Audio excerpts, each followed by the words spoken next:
All right, so I'm going to call the Capital Planning Committee meeting to order for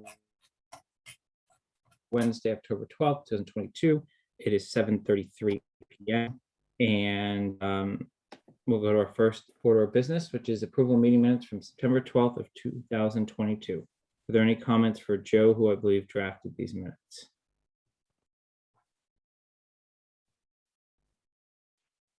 Joe, my only comments were down in the section where we talk about CPC.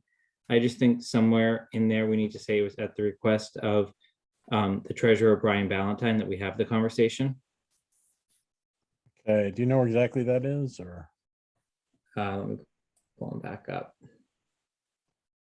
CPC. It was like one of the last items we had. Oh, okay, yeah, the historic CPC balances Yeah, so just say at the request of treasurer Brian Ballantyne. yes. No problem, all done. Okay, are there any other comments? Okay, seeing none, then I will make a motion to approve the minutes with the one suggested edit. Is there a second? Second. Any further conversation? All right, roll call vote. Hark, Aye. Palmer, Aye. Joner, Abstain. Wheeler, Aye. and Malinowski is aye. So that is 401. All right, next item on the agenda is chair's update and members update. On NERI building committee, there's been no meeting since our last meeting. The superintendent has another submission that is due at the end of October. All submissions that have been submitted to date have been accepted by MSBA.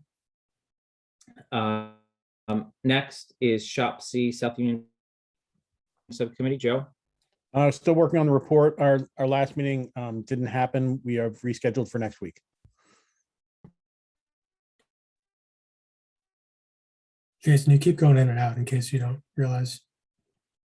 I don't let me log in. That's the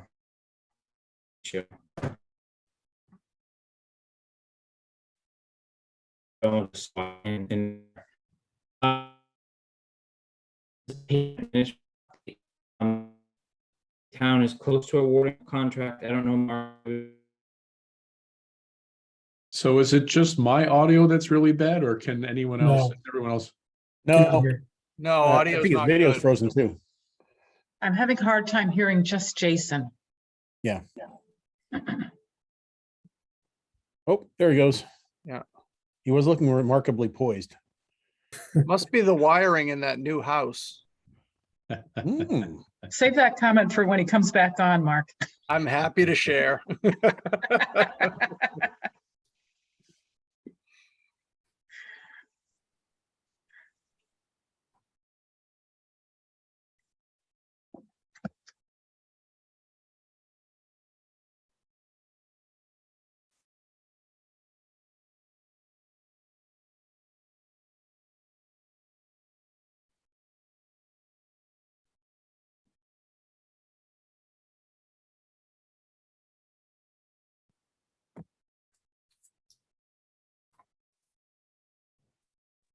Can you hear me now? Yes. Yes. You can't see me. I'll work on being able to see me, but in the interest of keeping going here. I was at Pavement Management Program update. So Mark, I was just going to ask you if I know Melanie is looking to get it awarded. I know some of this was with Karen and Mr. Stivers. Do you have any updates that you could provide to the committee? So the there was a review that I know Mr. Malinowski was involved in regarding the price and the non-price proposals. I believe that of the 5 submittals, there was one that was kicked out as non-responsive. It was then deemed that per the bid spec, we had the right to have any number of the vendors come in and do a demo. It was decided to have 3 vendors come in and do demos, and we just finished, we had 2 last week, and one of the vendors, one of the partners had a death in the family, and we extended that out to to this week. And so we just had the other vendor in for the demos. I think it's a somewhat of, I did sit in on the demos just to get a sense of where we were. I think it's a pretty clear consensus as to where the group may be going, but I'm waiting to see the actual recommendation that they'll make to the Board of Selectmen. Hopefully that comes at the meeting for next Tuesday on the 18th.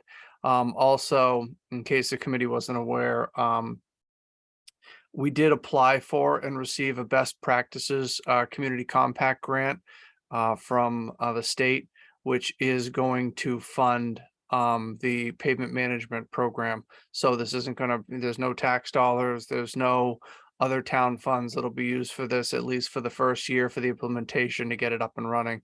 After that, we'll own any annual update or maintenance costs for it, but those should be fairly minimal compared to the upstart. So $27,000 will cover any of the three companies that have been moved forward in the process. So I'll wait to see what the final recommendation is from the committee, but hopefully we can get that going and get it up and running. If the selectmen decide to move forward, we can have that probably up and running, 2 weeks after. And I assume the goal there is that we would have the data in time to inform our road maintenance budget for next year.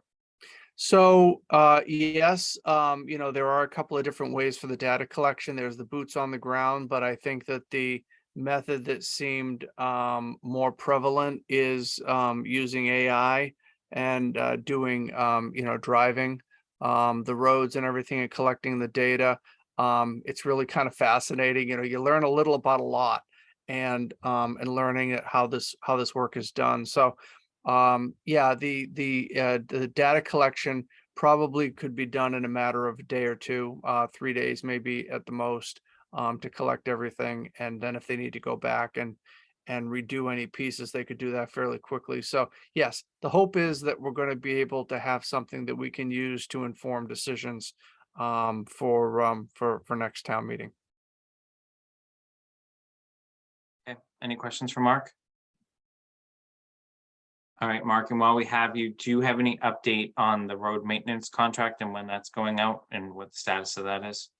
I do not. I know the last conversation that I had with Ms. Galligan, there was some concern giving the price of materials, the price of asphalt, is that putting out a contract for $1 million or 1.3 million, we're not going to get $1.3 million worth of value.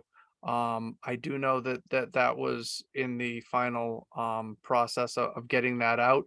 I don't know whether or not it's out, but I will send something to her during the meeting and see if we do get a response. I can give you an update if I have something before we close. Otherwise, I'll let the committee know once I have an answer. That'd be great. Thank you. Any questions for Mark on that? All right. With that, I'm going to go on to our first guest tonight, Jay Montijo. So Jay, welcome. You have 2 agenda items tonight. One is going to be related to the request to use ARPA funds on the town website, which I know I'll give kind of just a brief background of how we got to this point, and then you can talk to the specifics.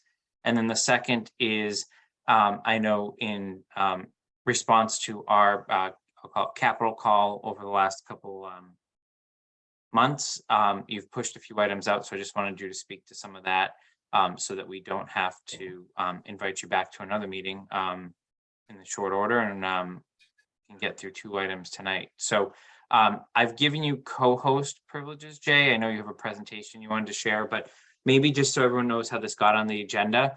When the ARPA committee concluded its work, right, it sent a report, and obviously 2 of you were members of that committee, to the select board. The select board then, what I'll call, shortlisted some items, put some items in a parking lot, and has been picking away at certain items. And to the extent that it is a capital item, as you know from prior meetings, some have been sent back to us because they weren't actually on the capital plan. One of the things that the ARPA committee did recommend spending some money on was the town's website, in response to a submission that had come in. Jay, you're going to have to tell me whether it came from you or MTC on that piece, but one of the things Jay has been diligently doing is obviously there's only so many hours in a day. And even though he now finally has an assistant to help him with many tasks, trying to prioritize items. So we'll hear a little bit more about that tonight. But I think that the goal here tonight is if the committee is on board with what Jay presents, we would give a thumbs up, and then it would go to the select board to release the funds, which their intent is at least they have a placeholder agenda item for next week. Obviously, if we need more information or need to debate it further, then we will talk about next steps. So Jay, with that, the floor is yours. So yeah, I mean, the town website upgrade came from, it started probably with the MTC and kind of merged into my realm when I came on board and started to become some of the top items I needed to work on. And as most of you know, I really haven't had a chance to work on some of those key items. So now that I have some, a chance to dive into it a little bit more, with collaboration with the MTC, we've had discussions on, what our needs are and what we need to do to upgrade our website. So we did, I collaborated with MTC to put together a small PowerPoint. I won't bore you too much with too much details, but at least get you to something so you have an understanding of where we're going here. And just let me know you can see this here. We're good. Okay. So town website, just a quick executive summary on some of the items, that really sticked out to both myself and the MTC. The pandemic definitely highlighted a lot of this to the town as far as communication goes. So it was definitely important for us to look for better ways to increase communication to residents. And also, there was a survey done by the MTC that kind of gathered some information about what they felt about the current website, and there's definitely things that need to be worked on. So that it really stemmed a little bit from that research as well from the MTC. I have, with the MTC, reached out to the select board about the ARPA, as Jason alluded to earlier. So we are definitely looking to see if we can fund this in another option, but also presenting it to you because it was something on my FY24 budget as well. So let me just move into it a little bit more because some of this is on the next page as well. But our current website is it's on a platform called Drupal, which is an older open source type platform. And so Civic Plus had purchased this platform in the past, and Drupal was something that came from the New England area, Massachusetts area. So Civic Plus came in and they purchased this. They've been maintaining it, keeping it up to date as much as possible, but there is a lot of weaknesses here in our website that we could improve upon. It's a complex interface, so it's a little bit more difficult for not the common IT person to really go in there and create objects and create forms and tweak the forms. So it's either between myself and now with my second person, Hassan, to kind of assist in reaching out to Civic Plus to assist in creating these different forms for people. It's very outdated with ADA compliance. It definitely needs some work on that end. And it's, like I said, it's just not user friendly for not only the residents, but also for the team members in town. In the background, I have just a brief outlook of what Ashland's website looks like. So Ashland, Framingham, and as I have stated there, 90% of Civic Plus clients are using Civic Engage. This is the current platform now. It's got more of the modules, the widgets. It's easier for just adding and dropping forms onto the website. It's definitely a lot user friendly for not only committee members, but for the team members in town that are trying to tweak the items on there, because there's a lot of committees in town that actually go on there and tweak their site for different events that are going on. So it gives us that creativity for users to go in there and just add and drop features. It's also very user-friendly for mobile devices, and that's one thing I've noticed is very lacking right now. We if you look at our website on a cell phone, it's just not easy to navigate on. So that'll give us that feature as well.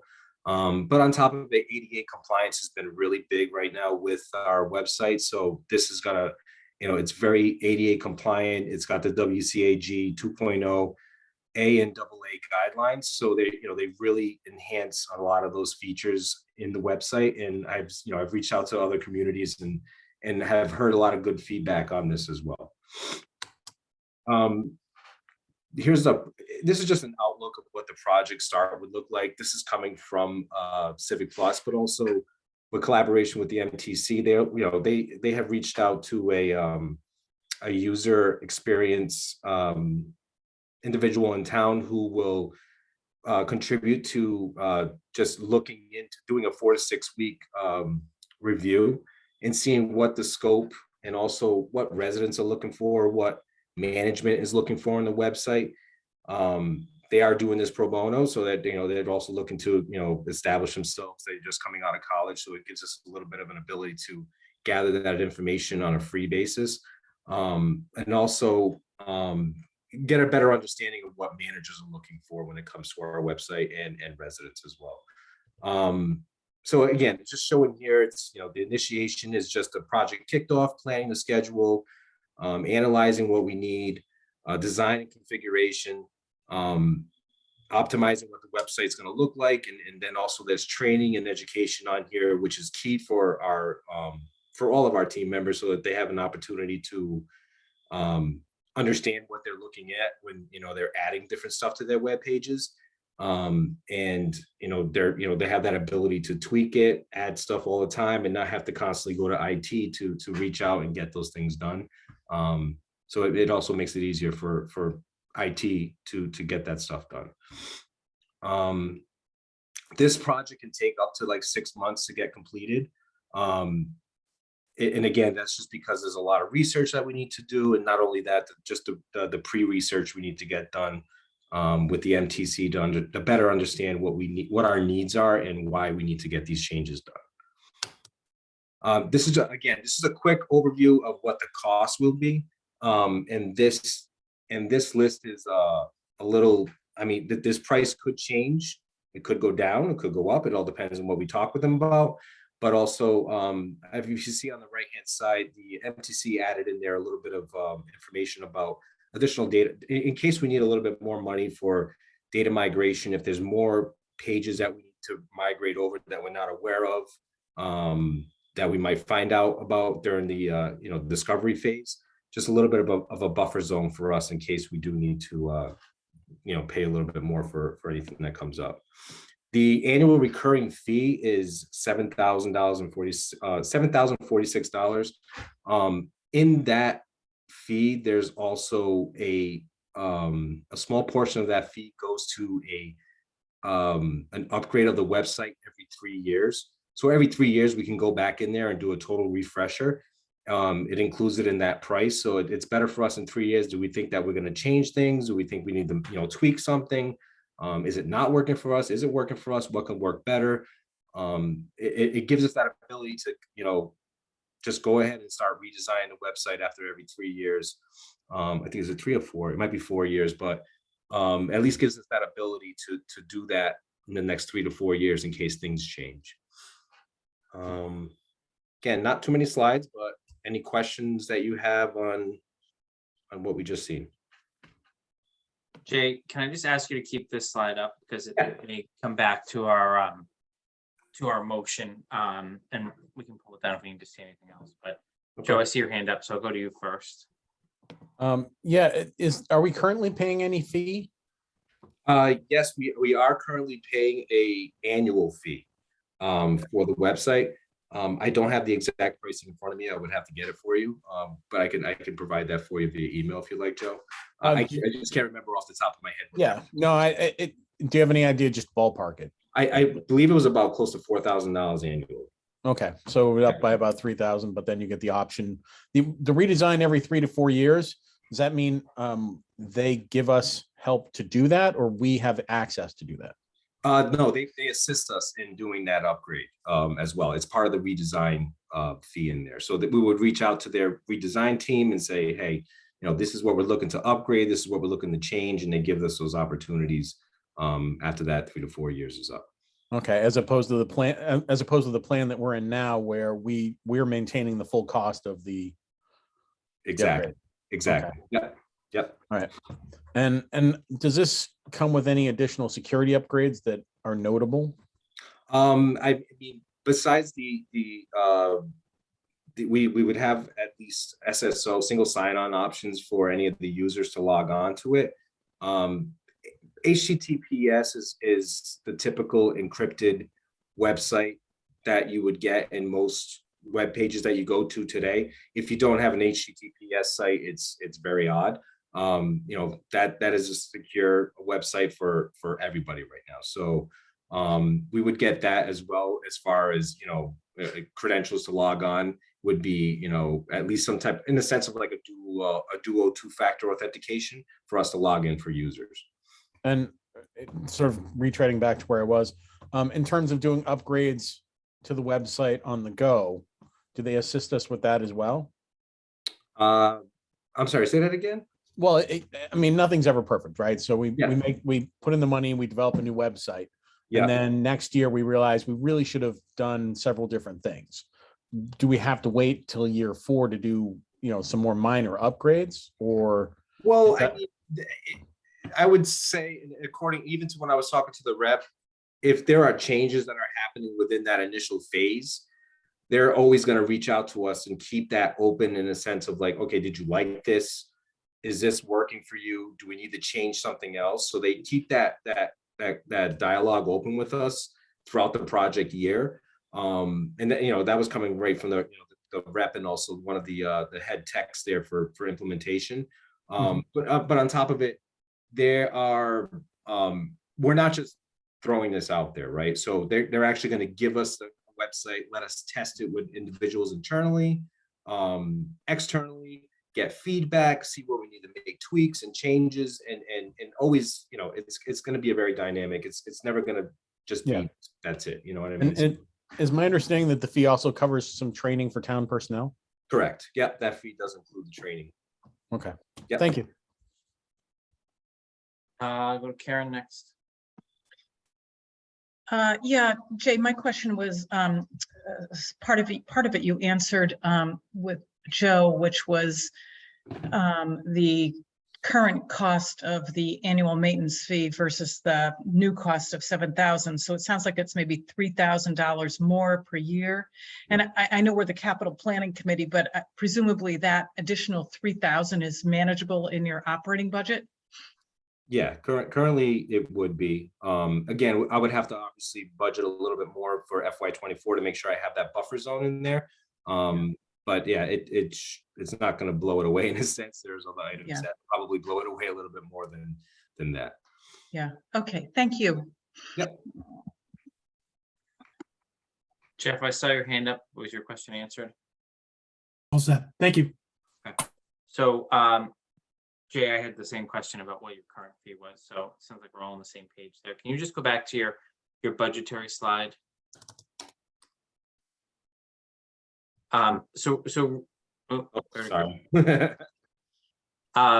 Okay, so the $7,000 a year, that is outside the scope of this committee, in my opinion.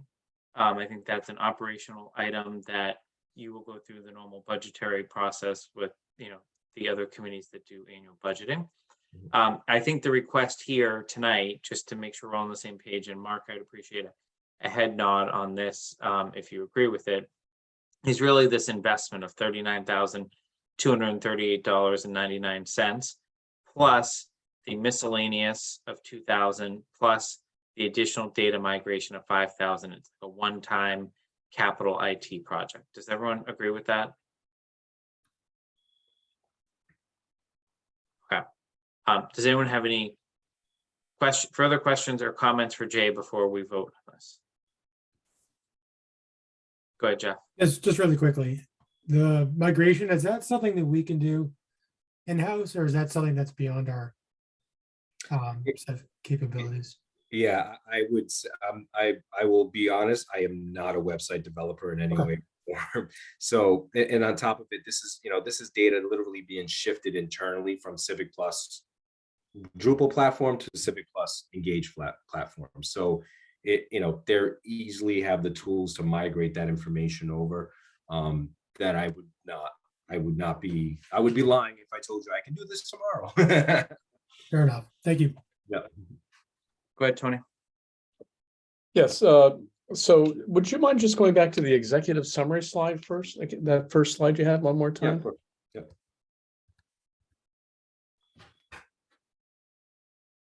Okay, so are you guys definitely planning on using Civic Exchange? I mean, that's a decision at this point? Yes. Okay, thank you. Yep. All right. I'm not seeing any further questions. Jay, I'm gonna have you go back to the financial side just so I get the motion right. Yep. And then you can pull the slides down once we have a second on the motion. Okay. So I'm gonna move that the capital planning committee support the use of ARPA funds for the MIS town website upgrade for a sum of $39,238.99, plus an additional $5,000 for data migration and a $2,000 miscellaneous contingency. Is there a second? Second. Now, Jay, you can pull on the slides. Okay. All right, is there any further discussion?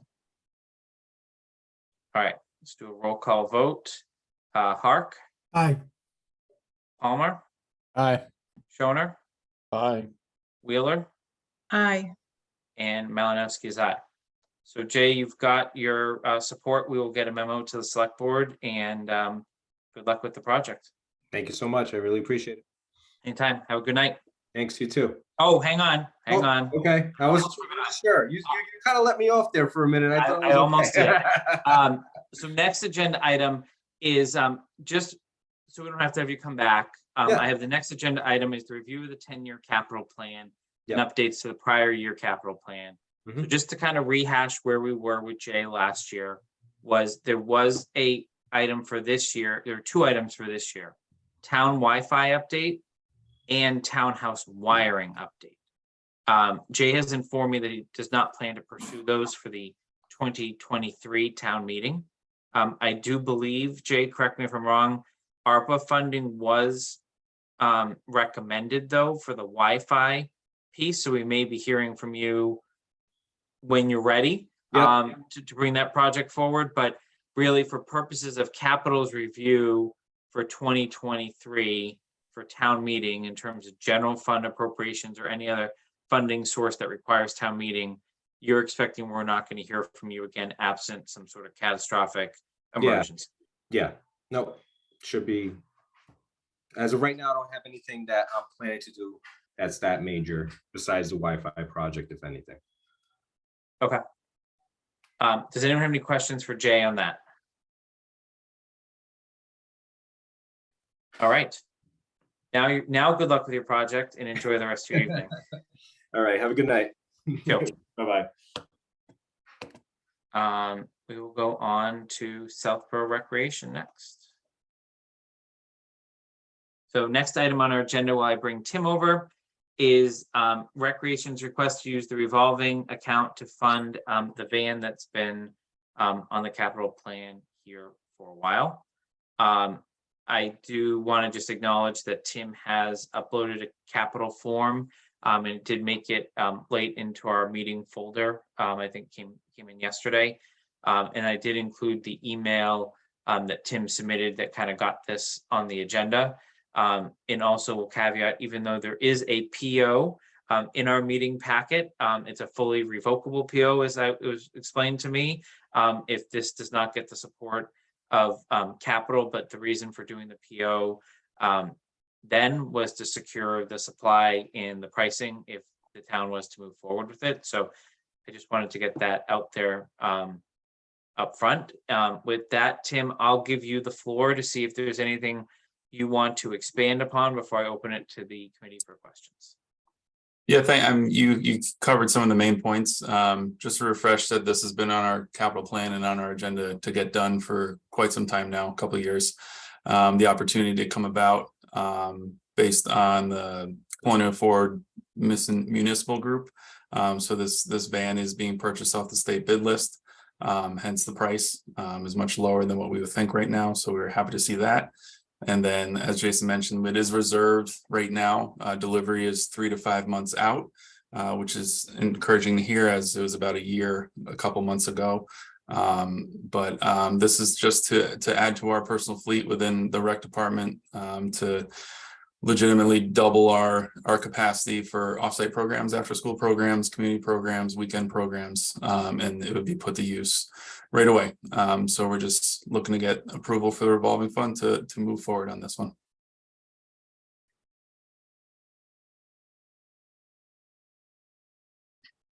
Thanks, Tim. I have a few questions, but I'm gonna go at the end. I'll see if anyone has any other questions first. Go ahead, Karen. Yeah, hi, Tim. I have a kind of a perennial capital planning committee perennial question about purchase of vehicles and equipment, which is there a comparable electric vehicle? You know, I did a quick Google search and it looks like there is a Ford, what is it, T350 electric vehicle. I don't know what the pricing on it was, and I think you said you may have gotten some special pricing through the state, so maybe that's why an electric vehicle wouldn't make sense in this case. But can you talk a little bit about that, about whether an electric vehicle would make sense as an alternative for this purchase or not? Yeah, so working with John Perrin on this one, just because of the green community status, he did kind of review this vehicle and was not able to at least provide any comparables when it came to electric vehicles that I was aware of. So I'm not personally aware of anything comparable, being a 15-seater, having actual 15 seats inside. I think I'm aware of transits that may be gutted more for cargo, but just for my personal take, I haven't seen an electric version of what we're looking to purchase. So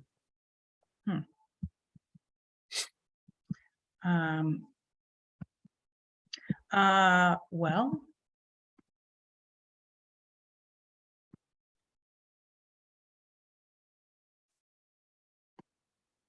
I guess maybe transit van, maybe it's not a, okay. Thank you. Is that it, Karen? Yeah, I'm just trying to look at this. Like I said, I did a quick Google search and there is a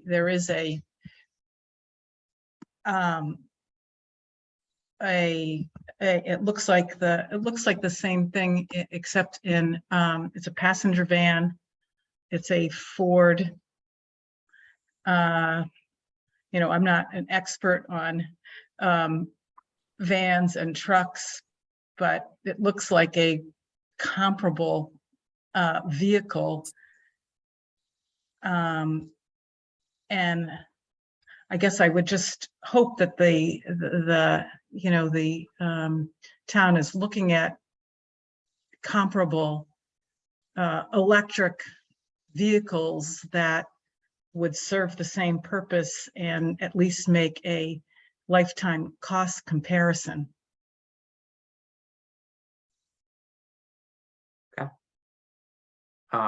If you find anything else while I go around the horn, certainly raise your hand back up. Okay. Otherwise, we can come back with how to potentially tackle that one once we hear from the others. Sounds good. Joe, I see you next. Yeah, Tim, is this a one-time cash purchase, or is there any financing involved? one-time cash purchase.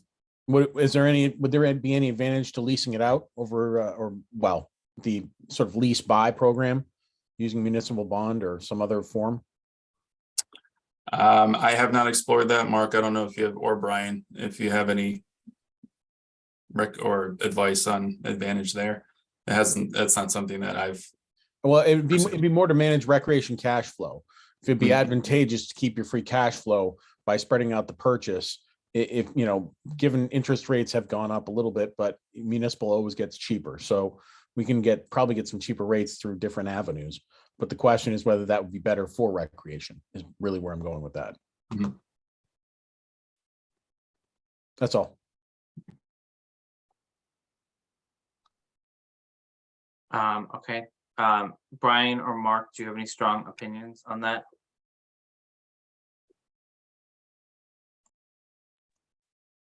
No, I'm looking at Mark and he's smiling. But no. You're the treasurer, you think- get the answer. I think in the higher interest rate environment, you know, if he has the cash in the rec revolving fund, that's the way to go. Jeff? And you, no. Maybe not necessarily a focus of ours tonight, but the maintenance cost, $100 a year seemed a little bit low, in my opinion. And want to make sure you've got that cushion in your operating budget for that. Yeah, that came from DPW directly. DPW does all the servicing on the van as it is right now. Okay. So it was kind of a cumulative of, the 15 minutes of an employee's hour and, oil change and everything that we can do in-house that we're not contracting out. So the cost is minimal. So that came directly from Public Works. Okay. Thank you. Tony? Yes, so I just wanted to second Karen's question here about an electric van. There are starting to be electric passenger vans available. It's certainly early in the adoption curve. They're certainly much more green and arguably much easier to maintain. So I don't know if now is the time for Southborough to stop buying gas-powered vehicles, but if it's not now, it must be soon because these are certainly becoming available. Does Southborough own any electric vehicles today? If hybrid vehicles, which I don't think is the Hybrid. same thing. Right, that is not the same thing. I was just wondering, are there any electric vehicles? We also don't yet have a charging station, which I know is very much in the process, right, Mark? Depends on the action of town meeting tomorrow night for Article 6. That's what I meant. Yes. Yeah, so I mean, that problem will get solved at some point, but so I don't know. And I just looked quickly. I didn't dig into it much, but certainly it would be more expensive than the amount of money that's being asked for here for this particular van. It's not clear that it would be dramatically more, and it's certainly the lead time looks like it would be longer. But electric vans are starting to become available, and clearly for this sort of purpose of less than 100-mile kind of driving around town, it would be a perfect kind of vehicle for the town to purchase. I also will maybe add on to that specific point, even though it's definitely more expensive, right? I think we can all agree on that. I do think that if the town were to go this way, John Parent can correct us on this, and I know Tim, you've already talked to him, but there would be a grant available to offset some of it, whether it be dollar for dollar. So you may actually be back to where you were. So then it becomes a sustainability question, and it becomes a obviously cost to maintain the vehicle going forward, because as Jeff mentioned, right, there's the $100, but there's also the fuel, right, to drive this vehicle around.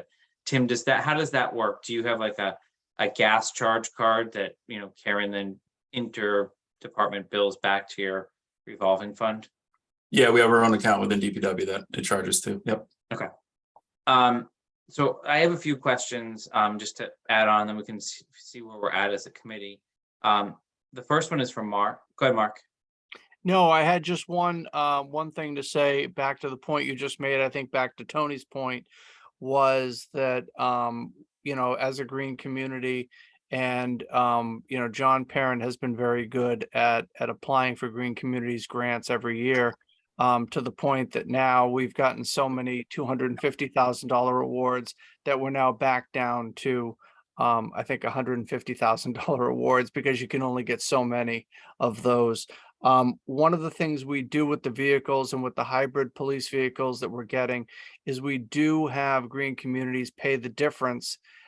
If there is a difference between what a gas powered vehicle and a hybrid vehicle. So in other words, it's really not costing us any more to do that. Should we be looking to purchase electric vehicles, we'll be, seeking that same offset in the grant for those vehicles. So again, it's going to be a good deal for us because it's going to be less gas, but also offsetting any difference in the purchase price through the grant as well. All right. That's important for everyone to understand and realize. I think, Tim, maybe to round out kind of this electric versus originally proposed vehicle. I realize there's supply chain issues.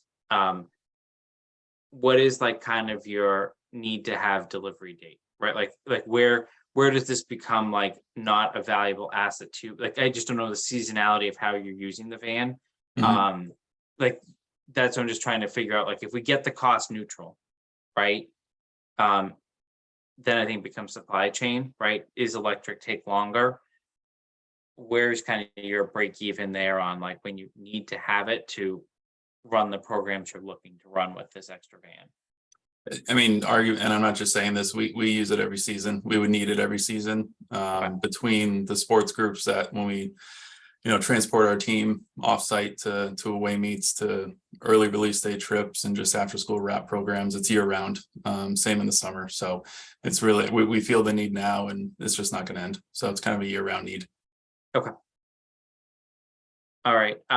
So maybe a separate line of questions that I haven't heard yet is, one, this is from Mark and he knows it's coming, but just as a backdrop, Recreation used to have 2 vans, right? And then you decommissioned one many years ago. I think some of the committee members have heard that in prior iterations of this discussion. It then went over to the DPW, who's been using it for, haul stuff around town, not necessarily people, due to the safety of the vehicles, how, why you decommission it, Tim, right? In terms of carrying children around, et cetera. Yep. So if we buy the van that Tim is proposing to buy, and DPW does nothing, we'd actually be +1 in our vehicle fleet. So I've asked Mark specifically to comment, given that this is not fair to ask Tim, given he's gifted this vehicle over to DPW. What is going to happen with this old recreation van such that we can get back to a net 0 in terms of our fleet from an insurance perspective? So I thought I was supposed to act shocked. I've been practicing all afternoon that this question was going to come at me and I was going to have to make up an answer. And but I appreciate you let me off the hook for that. Tim actually can answer the question too, because he was involved in a discussion earlier today. DPW's had care and custody of the van for the past several months. And they have taken out all the passenger seats and have reduced it to simply using it to transport items, moving things around, where they need to for various projects or things of that nature. I had a conversation with the DPW superintendent today, and when this new vehicle comes in, that vehicle is simply going to be reduced to something that we'd look to trade in or make part of any trade in for just simply for disposal purposes. So those plates are going to transfer to the new vehicle for recreation when that becomes available in that 3 to 5 month range that Mr. Davis mentioned. Okay. And then my second question, Tim, is around, the replacement of this down the road, right? Like a future capital committee is going to hear from you in 5 to 10 years, right? Because now you've got a staggered about 5 years. Does Recreation or the Recreation Commission have any sort of funding formula to prove that basically the program fees related specifically to the programs that use the van can and will offset and basically replenish your recreation revolving fund? And the context of my question is obviously we're not looking at general fund for this or anything like that, but bigger picture, I know there's been probably way too much conversation, not to put words in your mouth, around the rec revolving fund in general. And while capital has no say over the rec revolving fund in any way, shape, or form, we do view our ability as like connecting the dots between stakeholders in town. So I don't just, if you have any rough math or any hard math that you could share with the committee in the thoughts that you or the commission have had around this. So I don't have any hard numbers that I could share. I mean, you kind of said it. I think it'd be more appropriate to see it that over the course of its life, we could definitely offset the cost based on what we're going to be bringing in. I mean, if we think of it, we're taking 10 to 12 kids at a time. And it's not something that we're doing every day. And with those programs, we're making $10, $15, $20 per head. So, to accumulate that much cash, 50 grand, arguably, just by using programs related to that would take some time. But we have talked about the idea that, programs within, just like everything, are kind of brought back into and reapplied specifically to certain things. And the van would be something of that nature, or something that we would track to see that we were saving up towards. I think like we look at 9/11 field fees of going in hopes that over the course of time, we're going to be saving up enough so that when it comes time, a replacement would be in the bag. So that would be the direction we would go. It just comes down to us sitting down and putting together a schedule to make sure we can put our best foot forward with that one. So we don't have any hard numbers now, but we have been thinking about that. So maybe just like to add on to that, then, do you anticipate fee changes for programs that use the van? I wouldn't want to do that. It's not something we necessarily do. I think with everything, the fees that we're paying, that we generated, that we collected, that we're going to pay for this, we're not out of specifically programs used by the single van now. So it's all a match game of, where can we profit off of certain programs and reapply them appropriately to offset the costs that we have. So I think the purchase of a new van would kind of be a cumulative of everything that we do for the 365 days each year, but just tracking appropriately to make sure we're hitting those goals. And I guess final question that's somewhat related to that, then I'll go to you, Tony, is if you have programs that obviously require transportation, have you ever looked into the feasibility of busing, whether it be shorter or smaller, or some sort of private entity that you just build that cost into the program fees and not have a capital asset that the town is funding? Yeah, and we do that with some of our larger ones. So we're doing that already, ski lessons, things of that nature. Bus costs are astronomical right now. So it's kind of off the table probably in the next 1, 2, 3 years, and hopefully it comes back down. So I'm just thinking, like for an example, with cross country right now, we can only bus half the kids, the rest have to try to hitch rides with parents. We've been, instead of paying the $400, $500, $600 for a bus to get to Melican and Northborough, we'd be able to do it all in-house. So definite advantages of having it in-house and not contracting out.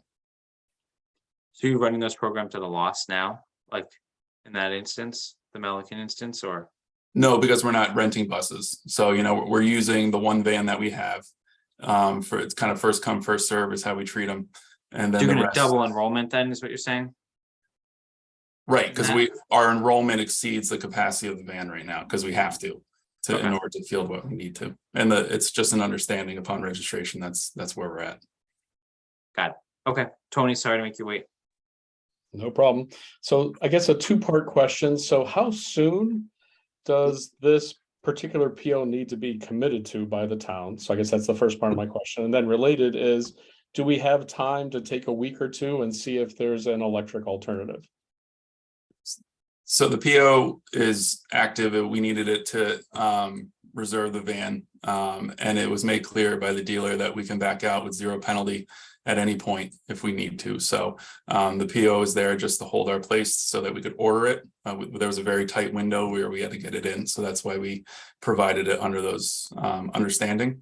If you wanted a couple weeks, we have a few weeks if we wanted to explore it. In the time that, for what it's worth, in the time that we were talking, I went on to the municipal group site to see kind of the vehicles that are available, specifically electric. And within this group, within the purchasing group, vans of this size, electrical wise, are not available. Obviously, the smaller ones are smaller passenger vans, passenger vehicles, passenger cars, but nothing of the size of yet with what we're looking for at the rec department.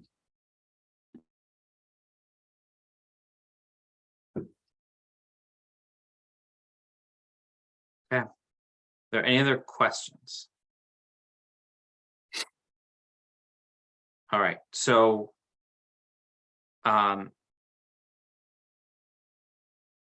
if there was an electric vehicle on the table here, are the members supportive of it, assuming it's relatively cost neutral once you factor in? Like, I want to go over the concept first, then we can go at like how we help Tim kind of get to a finish line here. So is everyone supportive of the concept that recreation needs a second van and are convinced they need a second van? Is there anyone opposed to that concept? Okay. So I see two paths forward. Is one, based on the feedback here, we could have Tim and John in the dealer powwow kind of tomorrow or imminently and figure out, is there any availability, what the delta of that availability is to the van that they already have the PO for, and is there any cost differential, and come back with kind of that data. Or we could move forward with what's been presented, or we could decline what's been presented and say, we want an electric vehicle option. We need to wait until it becomes available and, you know, bring us back that data when you're ready. Those are the paths I see forward based on what I've heard from everyone here tonight. I would also just, Tim, even if the electric item didn't come up, my recommendation to you, and I've already told you this, is given the amount of attention that the rec revolving fund has received from other parties, I would think that regardless of where we land tonight, a strong recommendation I would have is an email to the chair of advisory, an email to the chair of the select board, and just say, this is our intent. We've already talked about it with capital. Please let us know if you have any objections for doing it. Obviously, you know how things work. If you obviously have kind of the blessing up front, it creates far less anxiety and angina on the back end. So I would just recommend that, just given some of the other conversations I've seen. Yeah, and just a side note, we've already spoken to advisory about it. We went to them about 2 weeks ago with our intention and had a discussion regarding the van specifically. So Okay. they're aware it's coming. It would just be selectmen. So And did advisory take a motion or a vote on it, or they were No. advised and there was no sort of objection to it? Right. Okay. Yeah. All right, so Karen and Tony, I'm particularly looking at you based on some of your commentary. Which kind of those potential options are you most comfortable with? Well, it sounds like Tim can live with the idea of taking a couple of weeks to investigate whether there's a reasonable electric alternative. So I'd be in favor of that. Is there anyone opposed to that? Is everyone committed to, so Tim, our next scheduled meeting is the 24th. But I'm gonna ask the committee here if they're open to a quick Zoom, you know, if you come back tomorrow and are ready for a discussion, you know, like if we would just rally just for that one item, you know, I'm just looking, obviously we'll figure out what the right date is, but yeah, I mean, we have time. I wouldn't want to Okay. take up time for you guys to have to make an Okay. exception for me. So I'm comfortable with the 24th if you want to throw me on that. okay, I think you're already on it for obviously Okay. your bigger, Oh, your that's right. bigger capital plan. So Jeff, did you have a parting comment? Yeah, are we married to a Ford vehicle, or are there other options out there, Tim, that are on the list? So we're kind of I won't say pigeonholed, but we're limited to the dealers that we can within Massachusetts on the state bid list for the size of the passenger vehicle that we're looking for. And that's what brought us to the Colonial Municipal Group based on what we received from the state. So So let me ask about that. So there's a website I found, a company called Creative Bus Sales. They have a 2022 Ford E-Transit van for sale today, electric. It carries 12 people. Are we allowed to work with them, or are you restricted in who you can buy from? restricted on who we can buy from if we want the best deal. Well, that's a qualification though. So you could buy from someone else. Right. And Mark, correct me if I'm wrong, correct, but there's. Those are gonna depend on the cost, right, Mark? Yeah. If it's it goes advantage. over certain thresholds. Right, so well, and again, if it's on the state bid list, then the state has essentially done all the work for you and met the requirements for the bids, and you're allowed to just buy off of that bid list without any further action, but you know, if the cost of the item is going to exceed $50,000, then we have to go out and do a formal bid, and then you just have to see who's going to give you the best price. And, you know, that's probably going to take you anywhere from, you know, 3 to 5 weeks, depending. Mark, does that preclude you from getting a grant if it's not on the state bid list? I'm not sure I understand the question. If you did not use a vendor that is already vouched by the state and you want to apply for a grant, does that hurt your chances of getting a grant? The Green Communities Grant is, think what he's saying is like to get John No. Parent's 5,000, No. doesn't matter who you buy it from. No, it doesn't matter who I mean, that only impacts your bid process, Jeff. So that has no impact on the grant whatsoever. Okay. All right, so I am going to make a motion because Tim did spend some time here tonight that tries to align and give Tim certainty of where we're going. So I'm going to move the capital planning committee support the concept of a second van for recreation purposes to be funded via the recreation revolving fund, with further investigation to occur on whether a comparable electric replacement is available. Second. All right, we have a second. Is there any further discussion? Okay. Tim, I will send, once you hear whether the select board's gonna take you up on wanting to discuss this, I will send a letter just saying where we're at, because I think we were, you know, with this motion, assuming it gets support, would be supporting kind of the concept of the van and just really need to dot some i's and cross some t's for you. Sounds good. Okay. And I would strongly recommend the commission try to, with you, work through some sort of funding strategy, knowing that you're probably going to be adding another van to your capital plan, you know, soon for the one that's already kind of here. Okay. Okay. All right. Any further discussion? All right. Roll call vote. Hark, Aye.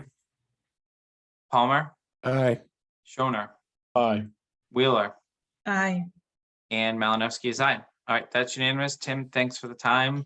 All right. And talk soon. All right, sounds good. Thanks. Thank you. Thanks. All right. We'll speed through the rest of this agenda. Next is review of FY24 proposed capital received and current debt schedule. So I just want to give everyone an update on where I think we're at with submissions from department heads. I don't have a complete schedule to share yet because I do have some departments that still have not fully submitted their capital, which would include a refresh of what they're looking for in FY24, which by FY24 I mean funding at the annual town meeting in the spring. I will tell you just an initial preview of where we're at, assuming nothing changes, is we're going to have our work cut out for us. I know I've said that many times. Just to highlight, we have two what I'll call big ticket items in the Corderville Road project that we've started preliminary conversations on back in the summer with Public Works Planning Board, but we're waiting on Karen for a few items there. And then the regional athletic complex at Algonquin. Both are multi-million-dollar projects that obviously would be subject to bonding. The athletic complex is also going to go in front of CPC, but that even if it was put forward by CPC for funding, it would only be a maximum of 1/3 of the overall total project cost. So those two things alone, we've already heard from the fire chief what he has. Thankfully, a lot of those are likely able to be funded from the ambulance fund if we're supportive. And then there's significant recreation, police, and DPW items to follow, as well as some not as significant facility items, but naturally facilities always is, you know, a capital heavy department. So that's the bad news. The good news is Brian's dusting off kind of the debt and what he expects to do with projects that have already been approved and just need to be bonded at this point, like i.e. we had interest only type loans. So my hope is by our meeting on the 24th, I'll be able to give a snapshot of where we're at. We're going to have two department heads at that meeting. It's going to be facilities and recreation to run through their plans. Tim has 2 fields in the next couple of years on his plan, so that will naturally generate some discussion just based on the size of them and prioritization against other things.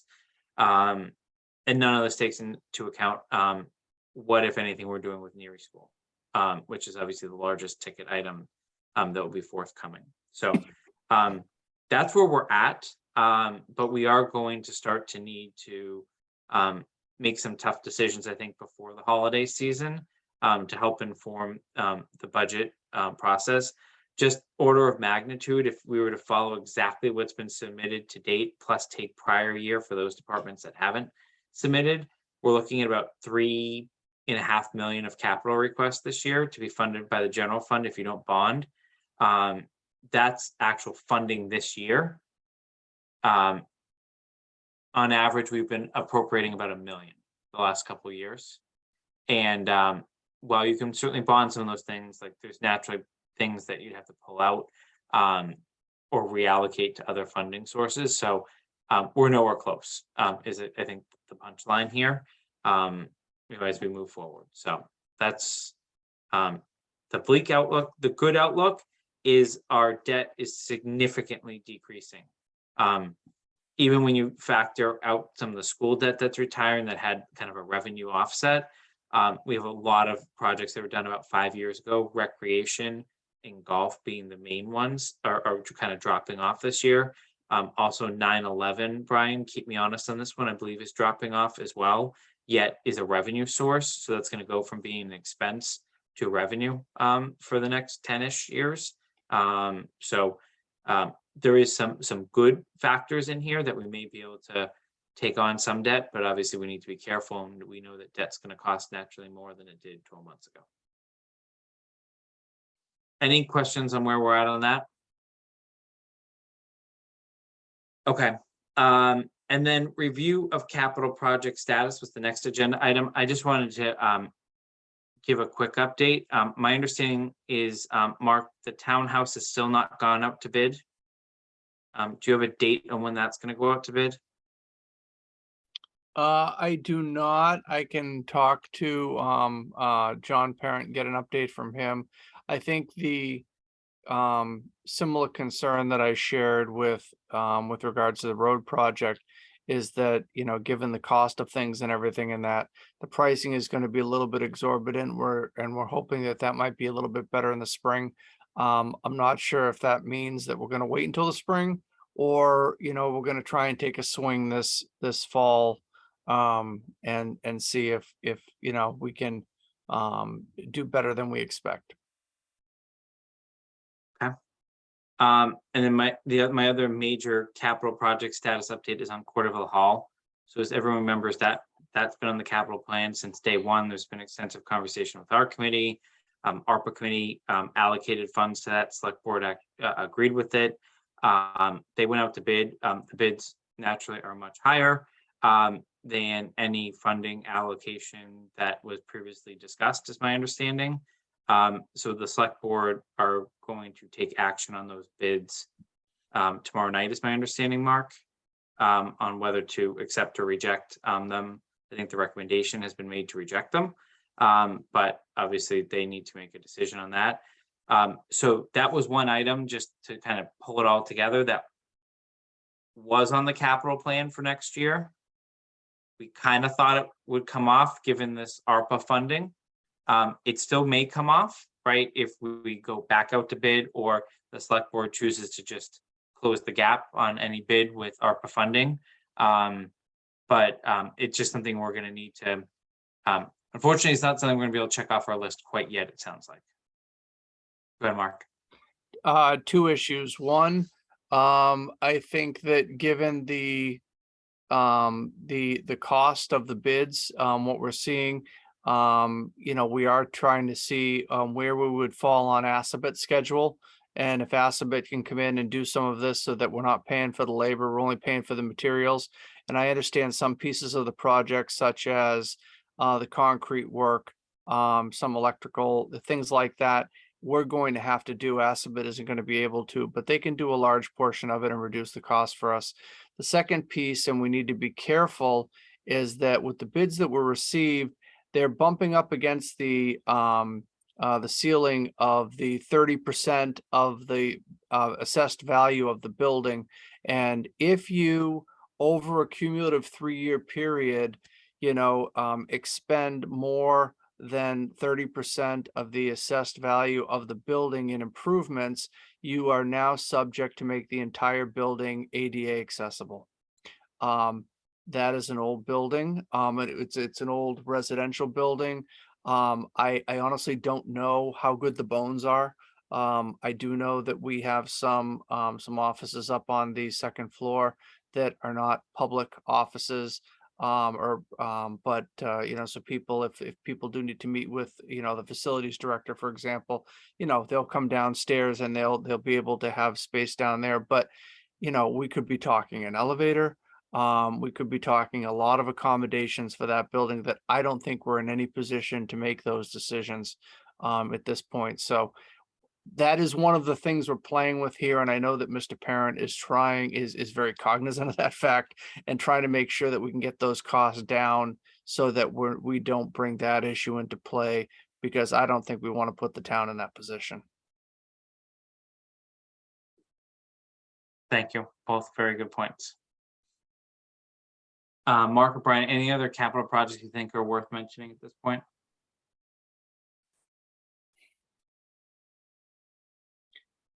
I think one other project, and I'll let Brian chime if he wants to, that the committee may or may not be aware of. The school, the regional school is moving forward, looking at the Algonquin Field Complex and replacing the stadium field with turf, bleachers, and redoing the track, some of the other fields. Something they've been talking about for a number of years. And it's finally reached the tipping point where they feel they need to move forward. Both Brian and I were involved in a Zoom, several weeks ago, also with our counterparts in the town of Northborough. And we need some projected costs. They are going to be approaching CPC in both communities to try to offset some of these expenses that they can. Obviously, turf is not something that's eligible for CPA expense. But we have told the superintendent that we need to understand what Southborough's projected share is going to be, so that Brian can then run some numbers, run some scenarios in terms of bonding, in terms of what it may look like.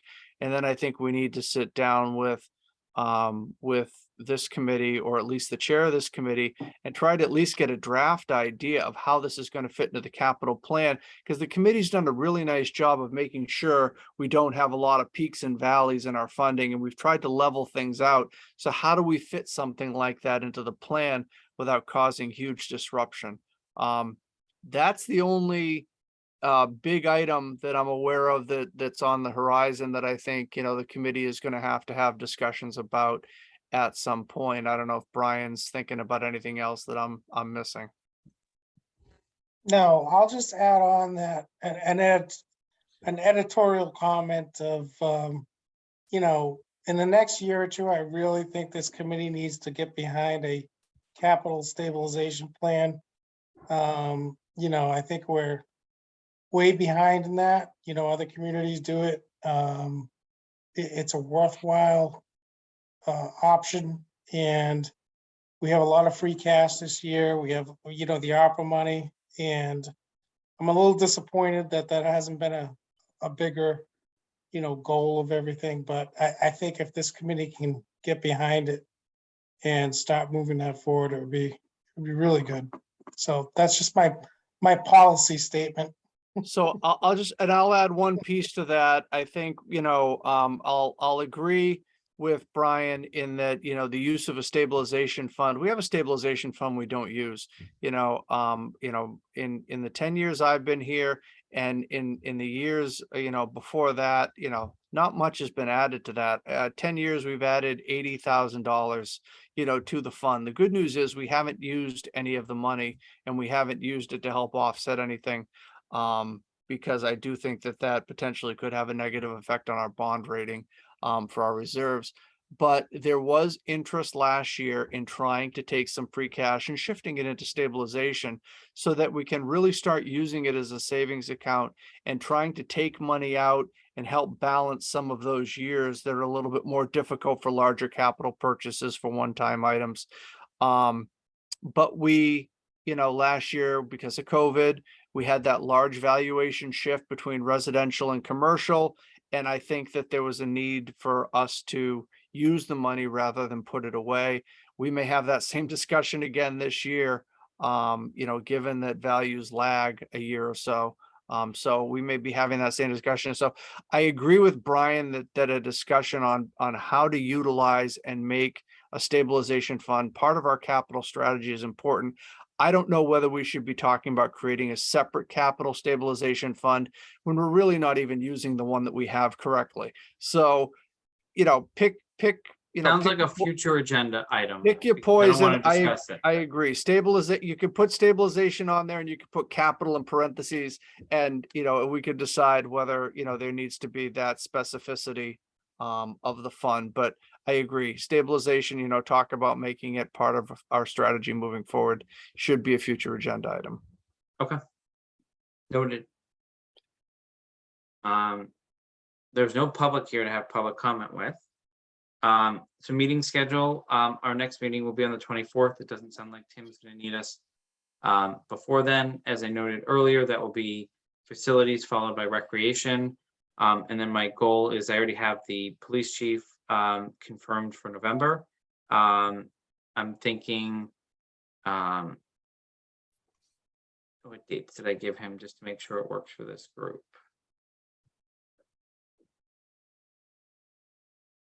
Did I give everyone those dates? Hang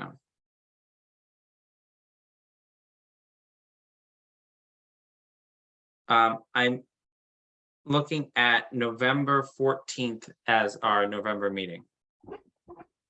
Yes, you gave us that. Okay, I thought I did, and then I started second guessing myself. So 10/24 and 11/14.